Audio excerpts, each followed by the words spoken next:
tonight.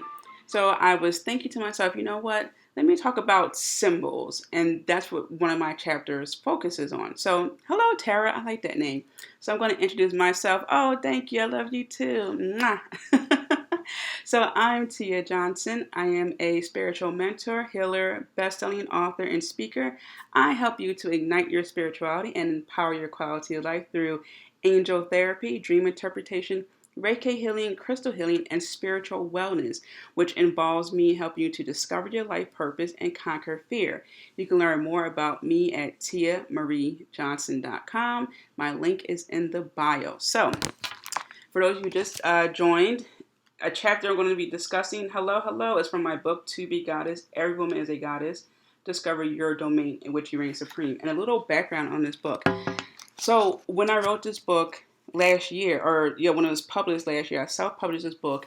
I was very nervous, very nervous to write a book about goddesses. There are 13 goddesses who I address in this book, who I work with day to day, whether it's Goddess Kali to help me break barriers, or Goddess Isis to help me with maintaining balance and so forth in my life. So I was meditating. This is why I stress whether you meditate, say a mantra, spend time by yourself. I mean, I know my East Coasters were all snowed in. This is a great time for retreats, especially personal retreats. So I was meditating and I just asked Spirit, how can I help people? And I heard To Be Goddess, write a book, To Be Goddess. Initially, I thought, I don't know, it's a little woo-woo. I'm a little bit nervous. I wanted to write about angels because angels was something safe to talk about. Everyone knows about angels, right? Well, whenever you have a calling, you really have to follow through with it. And this is why I really encourage everyone. If you have a story that you know you need to tell, something that is really deep down inside of you, just get it out. Get it out. Don't avoid it. Okay, you never know where it's going to lead you. So lo and behold, I wrote the book, and I'm so glad that I've done it because I get, whether I'm talking to people in person or they give me an email, a tweet, whatever, they're telling me how they appreciate, hello, welcome, Jen.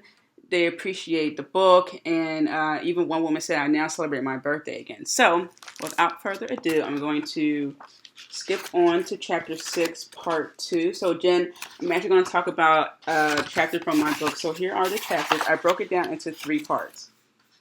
Okay, so part 1 is all about helping you understand. Thank you for inviting followers. Understanding the chapter To Be Goddess. I introduce you to the 13 goddesses of the book and all that greatness. Part 2 is all about you. Okay, so it's celebrating your birthday as your feast day, and a lot of other things that really help you to really stand your ground, take up space, and all that. Okay, jazz. And part 3 is what you really do after the book. And I'm actually going to have some workshops dedicated to sections of this book. So chapter 6, defining your symbol. And I have here stated, Mickey Mouse to me is a symbol of independence. Hello, Caramel, Bella, and that's a quote from Walt Disney. Okay, so what do I mean about defining your symbol? I give you an example. Really, your B-Day is your yeah, why not? It's a holiday, right? Because guess what? I don't care how many people are born on your day. I don't care if someone famous is born on your day. There's no one like you in the universe. So celebrate your birthday like it's a holiday. It comes once a year, okay? And it's the one day where you get an excuse to really celebrate yourself, right? Okay, so yeah, make it your holiday. So what I mean about defining your symbol. Okay, when I say Johnny Cash, you would think dressing in black, right? Because he has his, all black attire. And I used to say I'm in my Johnny Cash mode. Or if you, well, that's a kick in the pants for me. Yeah. Or if I say McDonald's, you may think golden arches. It's also has to slightly to do with branding yourself. Okay. Or if I say, let's say, Beyonce, you may think, Hollywood diva. You may think superstar. You may think great hair. Everyone has their one thing, if not many things about them that makes them who they are. I give you another example. When I go out with my friends, they know I love calamari. It's to the point where they literally make fun of me. If we go to a restaurant, they go, oh, we know what Tia's getting, calamari. That's kind of like my thing. So what's your thing? What's your symbol? What is something that separates you from everyone else? A million people can like calamari, but I'm really passionate about it. I really love it. Or maybe that I get gel fingernail polish. It doesn't matter. It's whatever makes you you? What separates you from everyone else? It could be a perfume, like, oh, you know what? I smelled that on someone else, but I thought of you. You know what I mean? So it's something that's really signature, right? It's something that is solely for you. It doesn't matter who else wears it. It doesn't matter if you're not even present. You know, someone might see something that slightly reminds them of your symbol, and then they think of you. For example, what is that other lady's name? She plays on Reno 911. She always wear the boat, the flower in her hair. That's her symbol. Something that really makes you stand out a little bit more. Something that when you enter the room, people are like, oh man, you know, I like that about her. That's her thing. There's something about her I can't quite place, but I like it. It could be a chunky necklace. It could be, you know, almost anything, you know, but it's your energy plus whatever you choose, right? So if you wear chunky necklaces, but you really don't add your touch to it, you're just another person wearing a chunky necklace. But if you add your style to it, so say, I use T. Marie Wellness as an example. If you want to wear a nice necklace and maybe has several crystals on there, you can say, oh, you know, I'm a Reiki practitioner, so this is my thing. I love chunky necklaces with different crystals. And they go, oh, wow. So what does that crystal mean? How does that help you? You start a conversation piece there.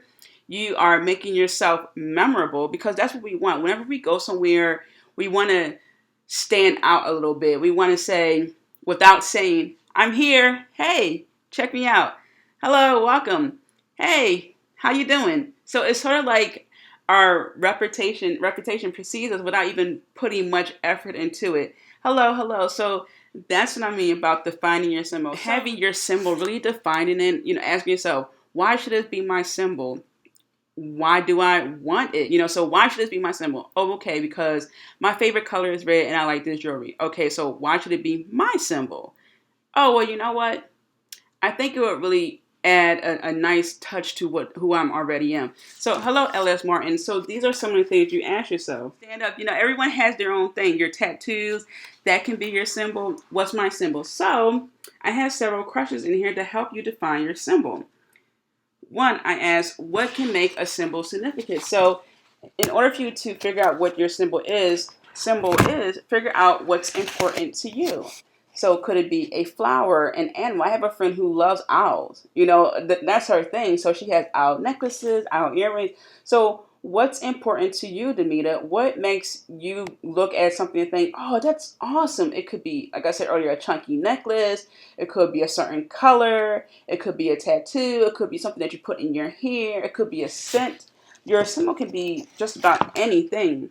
Another question, who inspired or you in your decision, even if you read about a symbol like a book of dragons? So what's your who?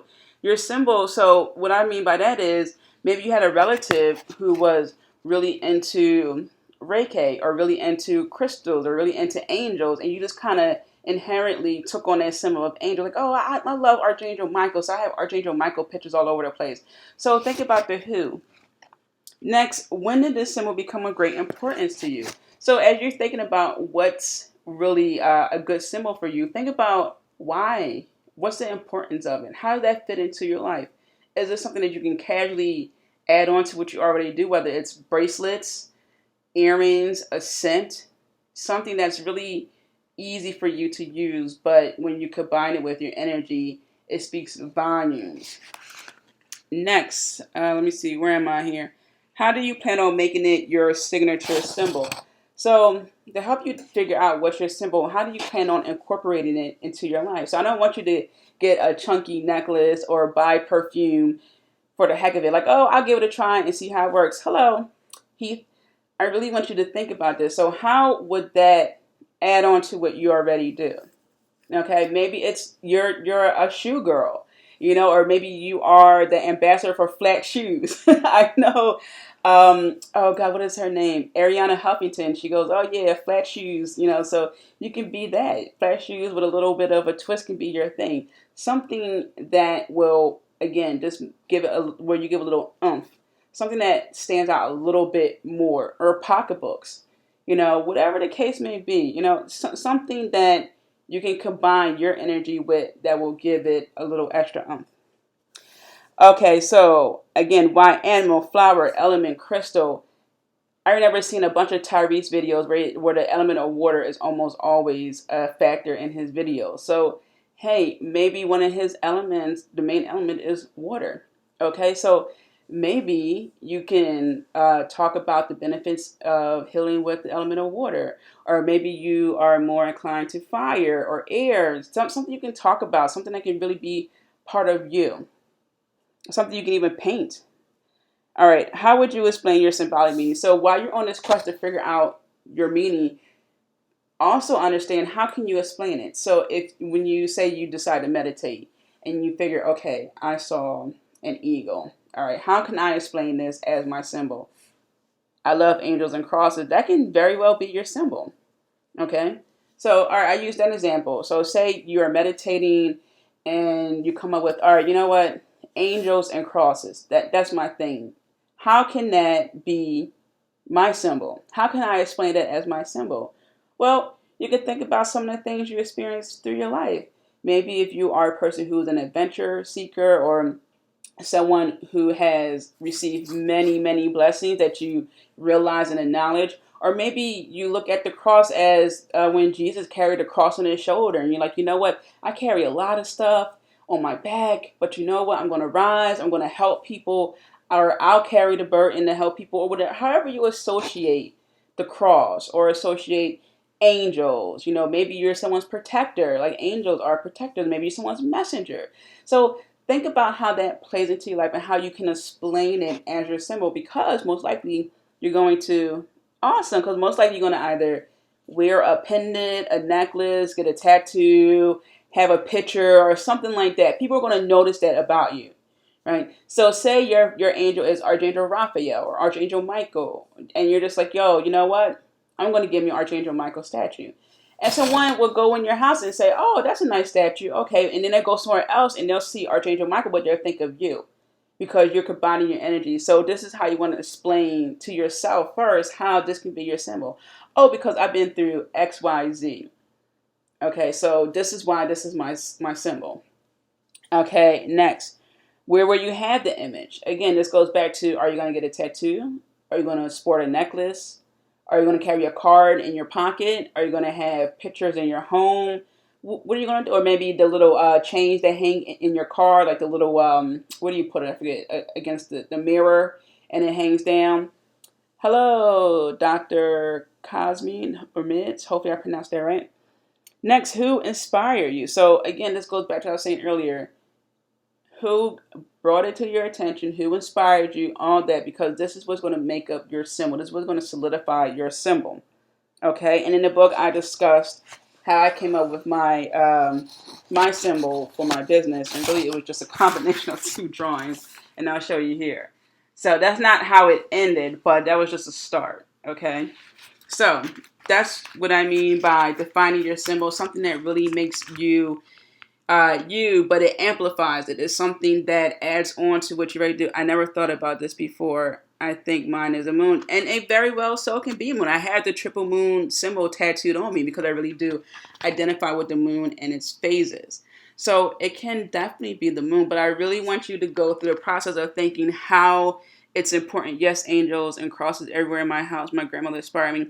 There you go. And my grandmother inspired me for dreams. I love interpreting dreams, but it really began with my grandmother. So this is why in my book here, I ask you a series of questions, because I just don't want you to pick a symbol for the heck of it or to just give it a try. There are a lot of questions that need to be answered. Who inspired me? Why should this be my symbol? How can I explain it? How will I incorporate it into my life? Because you may like something, you don't mind having it around, but it's not necessarily your symbol. I give an example. Oh, awesome. Thank you. I'm glad you find this interesting. It's just like some song I like. I hear it on the radio. I like it, but I don't want to buy it. And I don't miss it, and I hear it again on the radio. I'm like, oh, it's a nice song. Dance to with my friends, while we're driving. Well, not too much. A driver can't dance too much, but, a little hip hop, little, Carlton or something like that. That's nice. Then to move on. Then there are some songs who I have to have it on my phone. I have that bad boy on replay or repeat. Sometimes I listen to it in the morning. It's part of my morning mantra. I say, I am limitless. This is my 6-figure year. I'm going to get it done. And I'm playing that in the background. I'm getting real hyped up. Other times I listen to some songs maybe once a month. So this is why I ask you a series of questions to really, hone this in. So you can have possibly 2 symbols, 3 symbols. You won't have too many symbols that are really, your hardcore symbol. There'll be others that you like, but one symbol is really going to be like your it symbol, and then you have several others. It's just like your astrology chart. You're going to have your main, your sun sign, rising sign, all that, but then your chart is filled with other signs. All right, so that's what I have for you tonight, defining your symbol. If you want, you can get this book on Amazon and Barnes & Noble. You can go to my website, tiamariejohnson.com/books. It is there for you. And yeah, that's it. So unless anyone has any questions, I'm going to wrap this up. But yeah, make sure that you have your symbol. You're very welcome. Very, very welcome. I'm glad to be doing this. And I thought it was, thank you. Thank you for joining and being so interactive. Awesome. Don't forget to check out my website. I have a 7-day life purpose challenge up there for you, which is totally free. Okay. And you can join my Facebook group through that challenge. All right. So thank you. Have a wonderful evening filled with many blessings.